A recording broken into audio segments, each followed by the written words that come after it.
کہ ہر جگہ پر کیک رکھا ہوا ہے.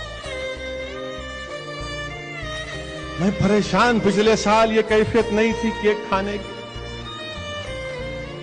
ہم سمجھتے تھے کہ حلیم، رمضان آیا تو حلیم، مگر یہ نئی کیفیت پیدا ہوئی.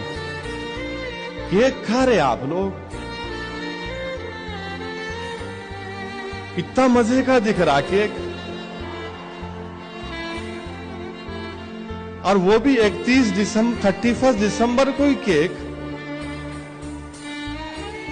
کبھی لکھ گئے سال میں کبھی 1-2 مرتبہ اپنی اماں کو، لو اماں کیک لے کے آپ تو اور میں بیٹھ کے کھائیں گے. کبھی اپنی بیوی کو لے جا کے دیے، چلو اپن کیک کھائیں گے. 31 دسمبر کو ہی کیک کئی کو یاد آیا بھائی. کہاں کا کیک، کدھر کا کیک؟ وہ کیک سے ہمارے کو کیا کرنا ہے؟ کیک کو کک مارو. 31 دسمبر کو ہی پورے، میں ایک جگہ رکا، میں ہوٹل والے کو بولا، ملا بھائی ماجرا کیا ہے بتائیے. بیچارے شرماتے ہوئے آ کے بولے کیا کرنا صاحب، آج کل تو سب کھا رہے ہیں اس لیے ہم بھی رکھے کاروبار. صحیح ہے، کاروبار ان کا ہو جاتا، ان کی غلطی نہیں. مگر میرے عزیز دوستو یاد رکھو، اگر تم 31 دسمبر کے دن تم کیک کھاؤ گے، تھوڑی دیر کے لیے سوچ لو کہ 10 سال کے بعد وہ آنے والی نسل کیا کرے گی. آج کیک ہے تو کل کیا ہوگا خدا نہ خواستہ. یقیناً ہم کو مذہبی آزادی ہے، ہم کچھ بھی کر سکتے، جمہوریت ہے، مگر یاد رکھو ہماری تہذیب اور تمدن بھی تو کوئی چیز ہے. کہ تم کو اور مجھ کو اپنی اسلامی شناخت پر فخر نہیں ہونا چاہیے؟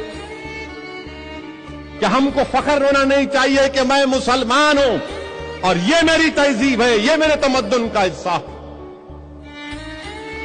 اگر جو قوم اپنی تہذیب اور تمدن اور اپنی اسلامی شناخت پر فخر نہیں کرے گی تو پھر تم کس پر فخر کرو گے مجھے بتاؤ.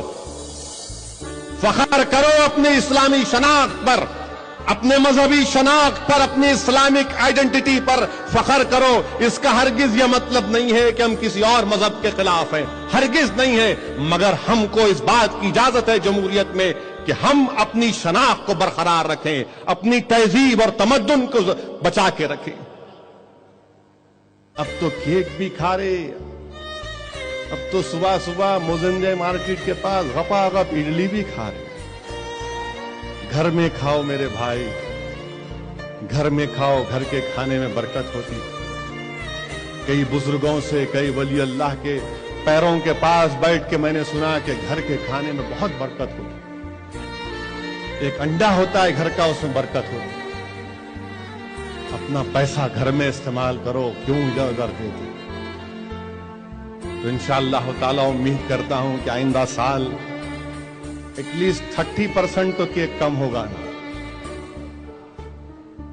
دیکھیں گے انشاءاللہ. تو بول رہے اللہ کرے کہ 30% کیک کم ہو، اور اس کا ثبوت یہ ہوگا کہ ہوٹل والے بولیں گے انہوں بولے تھے دارالسلام میں نقصان ہوا ہمارے کو.